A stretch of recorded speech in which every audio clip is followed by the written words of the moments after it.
रात्रि करीब 12-1 बजे हमारे सपने में माननीय बाबूजी कल्याण सिंह जी आए थे और उन्होंने हमसे ये कहा था तो पंडित केशव देव उठो, मैं तुम्हें बुला रहा हूँ।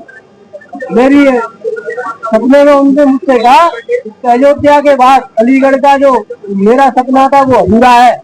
न्यायालय में हमारी 15 फरवरी 25 की सुनवाई है।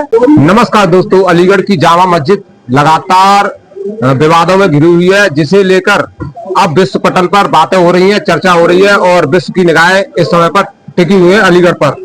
अलीगढ़ की जामा मस्जिद को लेकर जो याचिका दायर की है, आज हम उन पंडित जी के साथ हैं तो जानकारी लेंगे पूरे मुद्दे पर क्या है और कैसे इन्होंने याचिका दायर की। तो पंडित जी नमस्कार जी, नाम बताओ, अपना परिचय। पंडित केशव देव गौतम, अध्यक्ष भ्रष्टाचार विरोधी सेना। अच्छा जी, ये जो याचिका दायर की है, आपने किस तरह से याचिका दायर की है? देखिए, हमने इतिहासों से जो प्रपत्र प्राप्त किए हैं महानगर नगर निगम से, तहसील से, पुरातत्व विभाग से और अल्पसंख्यक विभाग से, ठीक है, पत्राचार दस्तावेजों के आधार पर ये सिद्ध हुआ है कि ऊपरकोट बालाई किला जिसे स्वरूप बदलकर मस्जिद का रूप दे दिया है, वो अवैध रूप से उन्हें कब्जेधारियों को बेदखल करने के लिए हमने दावा पेश किया, जो कि हमारे पास साक्ष्य पर्याप्त सबूत हैं। अलग अलग विभागों से हमने कलेक्ट किए हैं। आरटीआई जन सूचना अधिकार अधिनियम 2005 के तहत सरकारी दस्तावेजों के आधार पर हम माननीय न्यायालय गए हैं। मुगल शासक बहादुर शाह जफर का अपने आप को वंशज बताता है और उसने चिट्ठी भी लिखी है कि हमें इसमें तीसरा पक्ष बनाया जाए। उसके बारे में आप क्या कहेंगे? तो आएगा जब देखेंगे। और वैसे मैं आपको जानकारी के लिए बता दूं कि हिंदुस्तान की धरती पर कहीं भी मुगल न थे, न है और न पहले कभी रहे। अच्छा। अगर ये मुगल आए थे हिंदुस्तान में तो अतिक्रमणकारी थे, आतंकी मानसिकता के लोग थे। न्यायालय में हमारी 15 फरवरी 25 की सुनवाई है। अच्छा, ये जो आपने याचिका दायर की कब की थी? ये 6 जनवरी 2025 को। अच्छा, उसके बाद अब एक तीसरा पक्ष और कह रहा है कि उस पर अपना मालिकाना हक जता रहा है जामा मस्जिद पर, वो क्या विषय है? हम नहीं जानते वो कौन सा तीसरा पक्ष है और कहां से आया है, वो कहां का जन्मदाता है। मुगल शासक बहादुर शाह जफर का अपने आप को वंशज बताता है और उसने चिट्ठी भी लिखी है कि हमें इसमें तीसरा पक्ष बनाया जाए। उसके बारे में आप क्या कहेंगे? तो आएगा जब देखेंगे। और वैसे मैं आपको जानकारी के लिए बता दूं कि हिंदुस्तान की धरती पर कहीं भी मुगल न थे, न है और न पहले कभी रहे। अच्छा। अगर ये मुगल आए थे हिंदुस्तान में तो अतिक्रमणकारी थे, आतंकी मानसिकता के लोग थे, अवैध रूप से देश में घुसे और अवैध रूप से इन्होंने हमारी संस्कृति धरोहर को नष्ट किया, उन पर अवैध कब्जे किए और इनको हमारे देश के राजा महाराजाओं ने और वीरों ने, क्रांतिकारियों ने, संत महापुरुषों ने खदेड़ दिया और इन्हें बाहर देश छोड़ने के लिए मजबूर किया। और तो ये अपना वंशज बता कैसे सकते हैं जब इसके नागरिक ही नहीं है। कुछ लोग ये कह रहे हैं कि आपने टीआरपी बटोरने के लिए ये कदम उठाया है और केस दायर किया है। देखिए, टीआरपी अगर मुझे बटोरनी होती तो इससे पहले मैं 2022 का चुनाव लड़ा विधायक का, मेरे पास जब भी दस्तावेज उपस्थित थे। 2024 में लोकसभा का चुनाव लड़ा, जब भी मेरे पास दस्तावेज थे, लेकिन मैंने चुनावों में इसका कहीं कोई जिक्र नहीं किया। अगर चाहता तो मैं चुनावों में इस मुद्दे को कोर्ट में डाल के सुर्खियां बटोर सकता था। ये उन आतंकी मानसिकता के लोगों की सोच है जो इस प्रकार की मानसिकता रखते हैं कि टीआरपी हम क्या समझ, हम तो सनातनी है, हमारा देश हिंदुस्तान है, हम हिंदुस्तान के नागरिक हैं, हम तो टीआरपी अपने आप में ही है। हिंदुस्तान सनातन विश्व का सबसे बड़ा धर्म है और सनातन विश्व में परचम लहरा चुका है। तो सनातनियों की क्या टीआरपी होगी? सनातन तो सत्य के लिए अपने आप में ही टीआरपी है। तो सर एक और बात बताइए, आप इसका स्वरूप बदलने की बात करते हैं तो आपको पुरातत्व विभाग से या सरकारी जो दस्तावेज मिले हैं उनमें क्या है? क्या शिव मंदिर है या फिर बौद्ध स्तूप है? एएसआई की रिपोर्ट के मुताबिक बौद्ध स्तूप, जैन का मंदिर और शंकराकार का भगवान जटाधारी शिव शंकर का मंदिर। अच्छा जी। जिस पर भारतवारी से लेकर के ऊपरकोट जिस समय यहाँ इस समय जो महल था बालाई किला, वर्तमान में उसे मस्जिद का स्वरूप दे दिया है। वो ASI की रिपोर्ट के अनुसार बौद्ध स्तूप था और शंकर भगवान का जैन मंदिर था। अच्छा जी, तो ये अब क्या समझ रहे हो आप, कोर्ट में आप कहाँ तक जा सकते हो? न्यायालय का सम्मान करेंगे। पहली सुनवाई है, अभी तो न्यायालय में सुनवाई होगी 15 तारीख में। उसके बाद आगे जो न्यायालय का आदेश दिशा निर्देश होंगे उससे हम आगे काम करेंगे। तो सर ये विचार कहाँ से आया आपको कि इसकी खंगाल की जाए? क्योंकि बहुत सारे हिंदूवादी लोग हैं, हिंदुत्व का एजेंडा लेकर काम करते हैं, लेकिन कभी किसी का विचार नहीं आया कि अलीगढ़ की जामा मस्जिद भी पुराने समय में एक मंदिर हो सकती थी। देखिए, हम सनातनी हूँ और सनातनी संस्कृति को जो लुप्त हो चुकी है या उनके ऊपर अतिक्रमणकारियों ने अवैध कब्जा कर रखा है, उनकी खोज में हम काम करता रहता हूँ। क्योंकि हम एक सनातनी नागरिक हूँ हिंदुस्तान का, तो हमारे हिंदुस्तान की संस्कृति को बचाए रखने के लिए, पर्यावरण को और प्रकृति का, जो गौ माता का 33 कोटि देवताओं का जो स्वरूप है, उसे बचाने के लिए हम काम करता रहा हूँ।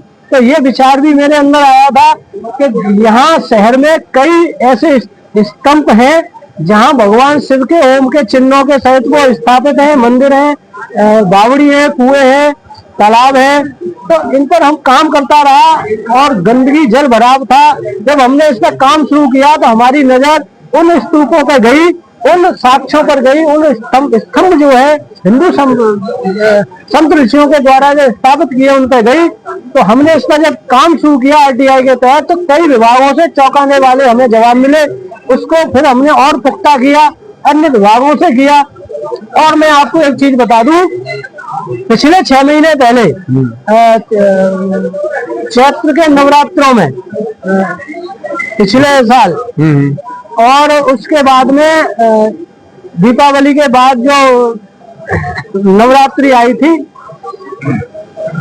और जब हम सनातन का काम करता हूँ, और एक दिन हम जो पूजा पाठ करके सो गया था, और सोने के समय रात्रि करीब 12-1 बजे हमारे सपने में माननीय बाबूजी कल्याण सिंह जी आए थे और उन्होंने हमसे ये कहा था, तो पंडित केशव देव उठो, मैं तुम्हें बुला रहा हूँ। मेरी सपने में उनसे मुझसे कहा कि अयोध्या के बाद अलीगढ़ का जो मेरा सपना था वो अधूरा है। अब मैं तो यहाँ नहीं रहा हूँ, और मैं तुझे शक्ति देता हूँ, तू उठ और खड़ा हो और इस मेरे मिशन को अधूरे को पूरा कर। तो सर इनके तो पुत्र हैं, वो सांसद हैं, और नाती जो है वो इस समय पर मंत्री हैं, वो कुछ कार्य नहीं कर सकते? देखिए, जब सनातन और सत्य में जो परमात्मा होती है, परम शक्तियाँ होती है, वो बिल्ले किसी आदमी को ही अपना कार्य के लिए चुनते हैं। तो भगवान भोलेनाथ ने इस कार्य के लिए बाबूजी को पहले चुना था, तो उन्होंने अयोध्या का मिशन चलाया, और उसके बाद अब मुझे उन्होंने प्रेरणा देकर चुना है।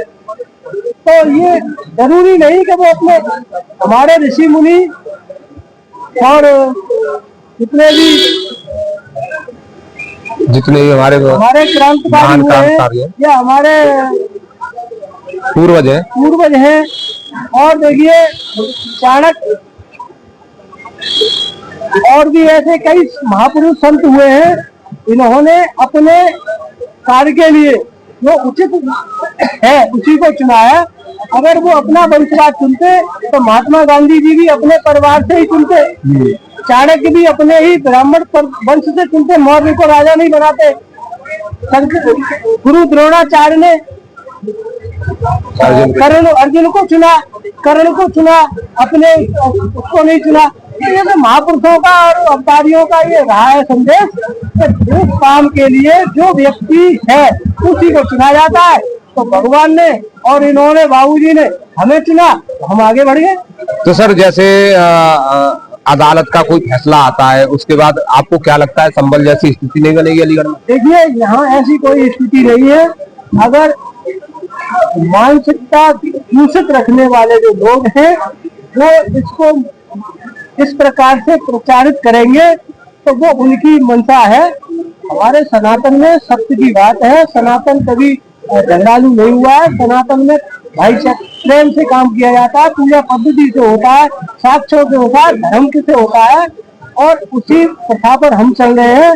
हमारे यहाँ हम ऑथेंटिक कागज दस्तावेज साक्ष्य के तहत हम माननीय न्यायालय में गए हूँ और न्यायालय में हमने भी बात रखी है और न्यायालय का हम पूरा सम्मान करूंगा। न्यायालय जो आगे दिशा निर्देश देगा उसी तहत हम आगे काम करेंगे। सर, ये जो आपका कार्य है, ये इस पर अब दुनिया की नजरें टिकी हुई है, तो आप इस समय पर देश के सनातनियों के लिए, युवाओं के लिए क्या कहना चाहेंगे? देखिए, सभी सनातनियों को अपने सत्य सनातन के लिए आगे आना चाहिए।